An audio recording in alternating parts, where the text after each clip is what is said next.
Hello दोस्तों, क्या diabetes आपके पेट को अफेक्ट कर सकता है, यानी जीआई सिस्टम को अफेक्ट कर सकता है, आपके स्टमक और उससे रिलेटेड तंत्र को अफेक्ट कर सकता है? आज इस पर बात करेंगे।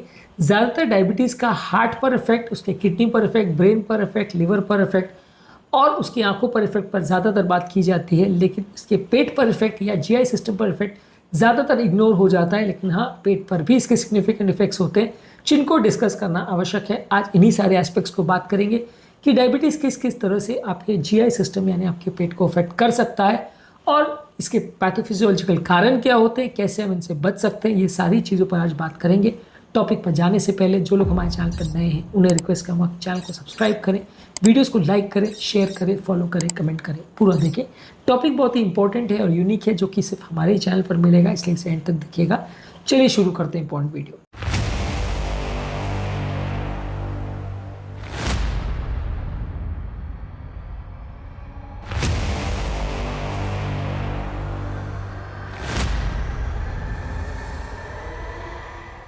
सबसे पहला, डायबिटीज़ होने से आपको गैस्ट्रोपेरेसिस हो जाता है, यानी स्टमक की जो ओवरऑल मसल्स हैं जो कि वेगस नर्व्स द्वारा कंट्रोल होती है, वेगस नर्व मसल्स की मूवमेंट को, कॉन्ट्रैक्टिलिटी को कंट्रोल करता है।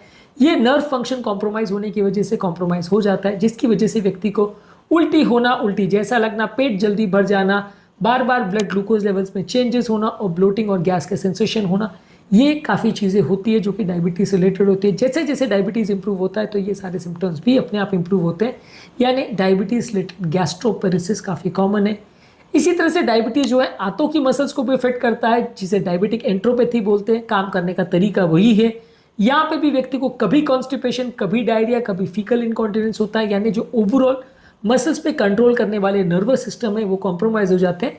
देखिए, डायबिटीज़ मसल्स को डायरेक्टली अफेक्ट नहीं करता, लेकिन मसल्स ज़्यादातर नर्व के सिग्नल होने के बाद ही काम करते हैं। जब ये नर्व का सिग्नल कॉम्प्रोमाइज़ हो जाता है डायबिटिक न्यूरोपैथी की वजह से, तो मसल्स को अलग बार अलग अलग सिग्नल जाता है। कभी वो ज़्यादा काम करने लगते हैं तो खाने को जल्दी जल्दी पुश कर देते हैं तो डायरिया हो जाता है।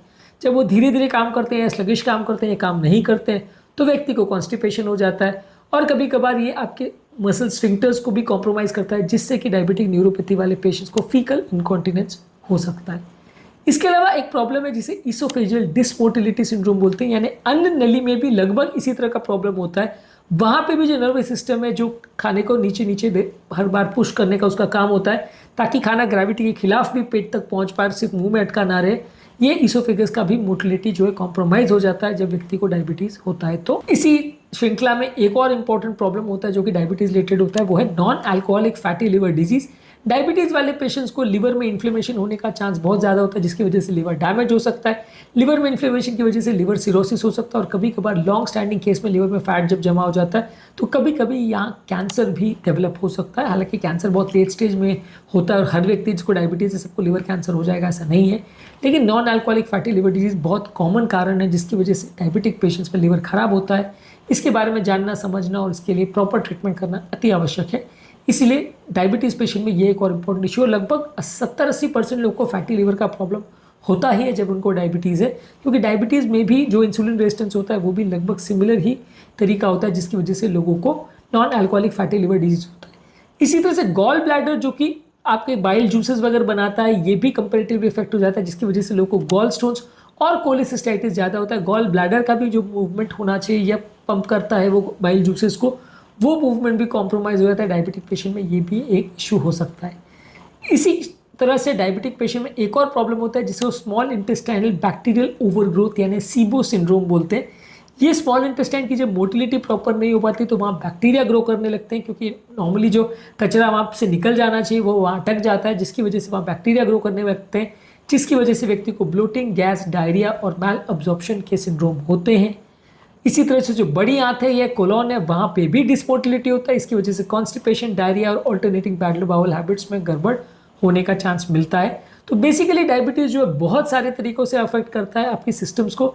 ज़्यादातर काम करने का तरीका वही है कि क्योंकि सारा जो इंटेस्टिनल सिस्टम है वो नर्व से सप्लाई होता है और ये नर्व्स ही आपकी आंतों की जो नॉर्मल पेरिस्टाल्टिक मूवमेंट है जिसके द्वारा खाना का मूवमेंट होता है, इसको कंट्रोल करते हैं। जब डायबिटीज़ हो जाता है तो ये खाने का मूवमेंट कॉम्प्रोमाइज़ हो जाता है, जिसकी वजह से ब्लोटिंग होना, गैस होना, बार बार एसिडिटी होना या आपको बार बार वहाँ बैक्टीरिया का ग्रो हो जाना, ये सारी चीज़ें होती है।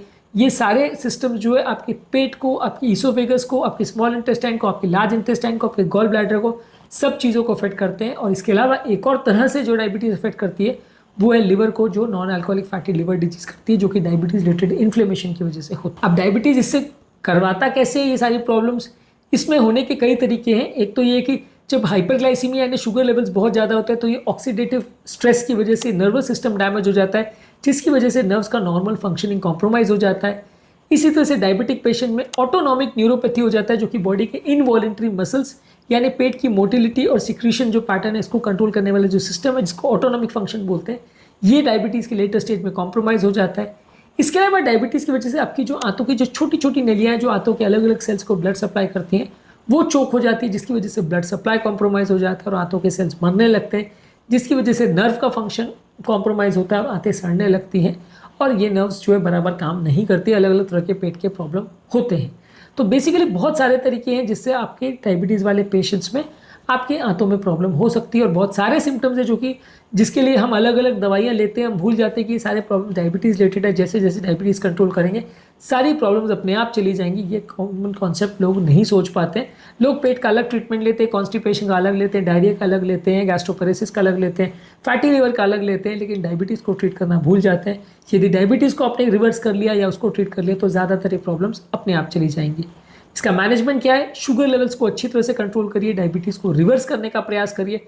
इंटरमिटेंट फास्टिंग में आजकल काफ़ी डेटा अवेलेबल है जो शो करता है कि आप डायबिटीज़ को रिवर्स कर सकते हैं। डायबिटीज़ रिवर्सल संबंधित इंटरमिटेंट फास्टिंग कैसे यूज़ करते हैं, क्या करते हैं, इस पर ऑलरेडी हमारे सेपरेट वीडियोज़ हैं। इनफैक्ट एक सेपरेट चैनल है जिसमें हमने सिर्फ फास्टिंग के बारे में ही ज़्यादातर बात करी, वेट रिडक्शन के बारे में बात करी। वो चैनल को आप पूरा चेकआउट कर सकते हैं, उसके काफ़ी वीडियोज़ इस चैनल में भी अवेलेबल है।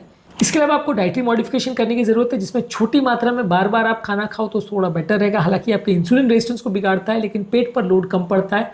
बहुत ज़्यादा हाई अमाउंट ऑफ फैट और फाइबर वाली चीज़ मत खाइए, क्योंकि पेट को उसको पचाने में ज़्यादा दिक्कत होती है। इसके अलावा यदि आपको गैस्ट्रोपेरेसिस है तो उसको इंप्रूव करने के लिए मेडिसिन दी जाती है। इसके अलावा कॉन्स्टिपेशन का है तो लैक्सेटिव्स वगैरह दवाइयाँ दी जाती है। अगर पेट में इन्फेक्शन है तो कीटाणुनाशक दवाइयाँ दी जाती है।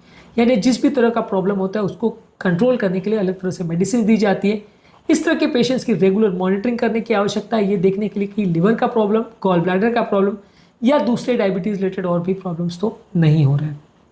तो आज के टॉपिक में हमने बात करी डायबिटीज़ किस तरह से आपके पेट के सिस्टम को अफेक्ट करता है। इसके अलावा हमने अलग अलग वीडियोज़ में हार्ट को कैसे अफेक्ट करता है, ब्रेन को कैसे अफेक्ट करता है और किडनीज़ को कैसे अफेक्ट करता है, ये सारी ही चीज़ें डिस्कस करी हैं। उम्मीद करूँगा कि आज का टॉपिक में कुछ नया जानने को मिला होगा। जो लोग हमारे चैनल पर नए हैं उन्हें रिक्वेस्ट करूँगा कि चैनल को सब्सक्राइब करें, वीडियोज़ को लाइक करें, शेयर करें, फॉलो करें, कमेंट करें, पूरा देखें।